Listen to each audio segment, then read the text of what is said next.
Driving without traction control is one of the toughest things you can do in a Formula 1 game, yet is also the most rewarding when you get it right. It is a challenging skill to master, but when you do, you'll truly feel like a racing driver. If you're spinning out of control and need some advice, I can help. Let's get started.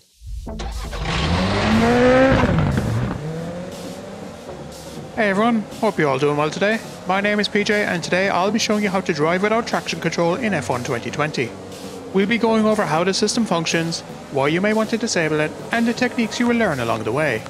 If you ever have any questions about F1 2020, sim racing, or you just want to hang out, I stream on Twitch every Friday. The link is in the description. Also, if this video helps you out and you want to see more, comment below with what you want to learn next, and subscribe for future guides, but for now, let's get going. Traction control is a system that works to prevent the rear wheels from spinning too much, which would otherwise cause you to lose control. It is banned in real-world Formula 1 and is managed automatically by the game whenever you accelerate. When you are on the throttle, traction control checks how fast the rear wheels are rotating and if you are about to slide. If the system believes you will lose control, it will reduce the power supplied to the rear wheels, keeping you safe. In most racing games, the traction control effect is very strong and can sometimes slow you down even when you feel you are in control. Learning to drive with it disabled is difficult, but the benefit is that you will always have full control over how much power you put down. The more power you have, the faster you will go. For advanced drivers, there is another benefit, in that a little wheel spin can help you rotate the car through a particular corner. If you manage a slide without losing speed, that is a huge advantage over those who use traction control and are bogged down on corner exit. If you've not yet tried driving without traction control, I recommend setting it to medium. This is a less aggressive setting, but still has enough margin for error to not be frustrating. Once you have used medium traction control for a while and you feel you are ready, turn it off entirely. Driving without traction control largely comes down to a single factor: how well you manage the throttle. As you pass the apex of a corner, you will want to get back to full speed as quickly as possible to not lose time on the straights. Doing so too early, however, may send too much power to the rear tyres, which don't yet have enough grip to handle such power, causing you to spin out of control. This is why gradually coming back on the throttle is the way to go. By slowly feeding more power to the rear tyres, you won't overload them, and get the maximum speed for the grip they have to offer. If you feel the rear start to give way, quickly let off the throttle until you gain control and try again. Every corner is different, and through high speed turns the car's downforce is pressing the rear tyres into the ground, giving you more grip. You don't have this luxury in slow speed corners however, so be extra mindful when exiting hairpins. Also, throttle control is significantly more important when you're driving in the rain, as the road surface is slippery. Fortunately, we have additional ways to manage excess wheel spin, such as short shifting. If you are changing gears manually, short shifting is a very useful tool when driving without traction control. Normally, when you change gears, you wait for the lights on your display to fully light up before you upshift. With short shifting, however, you change gears earlier, long before when the display tells you to.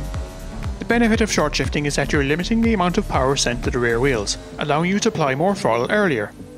Essentially, short shifting is your way of manually applying traction control as and when you need it, instead of relying on a system to guess the right amount for you.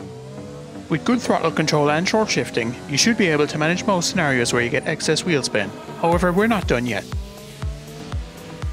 If you are still struggling to tame the beast that is more commonly known as a Formula 1 car, you have a few more tools at your disposal to manage its rear end.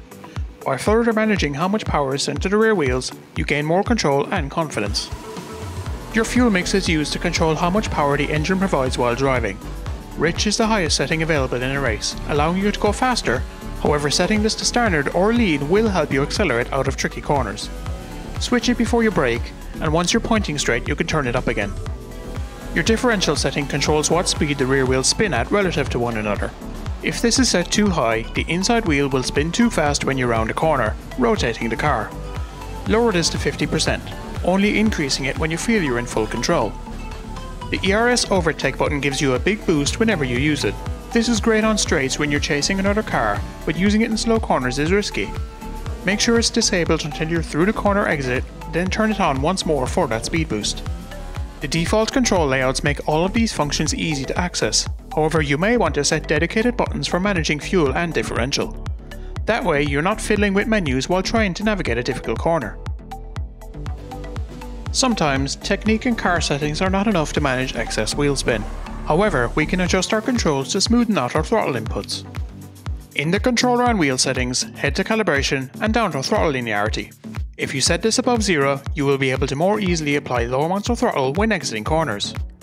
In my time with F1 2020, I have found that a setting of 50 feels about right, on both a wheel and a controller. With this, and the skills we covered previously, I can easily drive without traction control, and I'm sure you can too. If this video helped you out and you want to see more, comment below with what you would like me to cover next, and subscribe to get new guides as they release.